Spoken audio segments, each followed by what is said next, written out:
इंदौर के विधानसभा क्षेत्र क्रमांक 2 में स्थित ESIC मॉडल हॉस्पिटल के निर्माण कार्य का श्री गणेश बुधवार से किया गया। इस मौके पर आयोजित समारोह में बीजेपी के राष्ट्रीय महासचिव कैलाश विजयवर्गीय ने मुख्य अतिथि के रूप में विधि विधान से निर्माण कार्य का शुभारंभ किया। इंदौर के विधानसभा क्षेत्र क्रमांक 2 में स्थित ESIC मॉडल हॉस्पिटल के निर्माण कार्य का श्री गणेश बुधवार से किया गया। इस मौके पर आयोजित समारोह में बीजेपी के राष्ट्रीय महासचिव कैलाश विजयवर्गीय ने मुख्य अतिथि के रूप में विधि विधान से निर्माण कार्य का शुभारंभ किया। इस अवसर पर प्रदेश के जल संसाधन मंत्री तुलसीराम सिलावट, विधायक रमेश मेंदोला, बीजेपी नगर अध्यक्ष गौरव रणदीवे सहित अन्य गणमान्य लोग मौजूद रहे। आपको बता दें कि क्षेत्र क्रमांक 2 के विधायक रमेश मेंदोला के अधिक प्रयासों 500 बेड के इस अस्पताल के निर्माण की मंजूरी केंद्र से मिलने के बाद निर्माण कार्य की शुरुआत आज से कर दी गई है।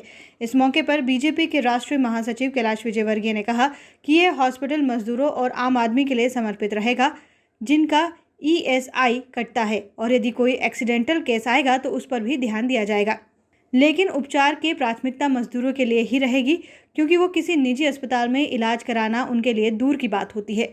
विजयवर्गीय ने कहा कि विधायक रमेश मेंदोला जिस काम के पीछे पड़ जाते हैं तो उसे पूरा करके ही मानते हैं। उन्होंने कहा कि ये मॉडर्न हॉस्पिटल इंदौर के लिए सुपर स्पेशलिटी हॉस्पिटल बन रहा है जिसमें सारी सुविधाएं होंगी।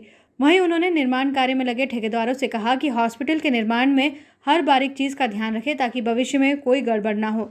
इसके साथ ही उन्होंने कहा कि पास में स्थित 100 बेड के TB अस्पताल का नवीनीकरण जन भागीदारी के माध्यम से कराया जाएगा, जो चिकित्सा सेवा की दृष्टि से क्षेत्र के लिए बड़ी उपलब्धि होगी। इसके साथ ही उन्होंने कहा कि 100 एकड़ के परिसर में मेडिकल कॉलेज के निर्माण के प्रयास भी किए जा रहे हैं।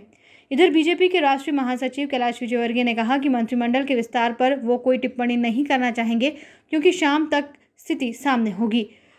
इसके साथ ही उन्होंने ये भी कहा कि ये तो PM का प्रिविलेज है और इंदौर हमेशा एक उदाहरण के तौर पर दूसरे शहरों के लिए उभर कर आया है। उन्होंने खंडवा से चुनाव लड़ने के सवाल पर कहा कि ये पार्टी तय करेगी और मैं इंदौर में रहता हूं, खंडवा क्यों जाऊंगा।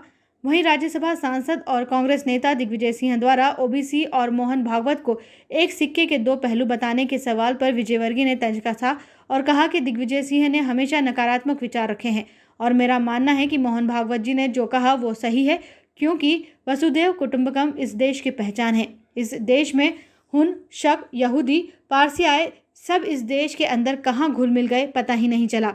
उन्होंने कहा कि हिंदू फिलॉसफी बहुत व्यापक है और दिग्विजय सिंह जी को ये बात कभी समझ नहीं आएगी। वो नकारात्मक सोचते हैं और तुष्टीकरण की ही तरफ जाते हैं। वहीं बाल कांग्रेस को लेकर बीजेपी राष्ट्रीय महासचिव ने अपने बालों को दिखाते हुए कहा कि बाल कांग्रेस ये, और फिर उन्होंने दिग्गी पर तंज कसा और कहा कि उनके नेता के तो सारे बाल उड़ गए हैं। हालांकि उन्होंने माना कि राजनीति में अभी बच्चों की कोई आवश्यकता नहीं है, उनको खेलने देना चाहिए। अभी उनमें सोचने समझने की शक्ति पैदा करने की जरूरत है, उसके बाद जो अच्छा होगा वो अपने आप चुन लेंगे।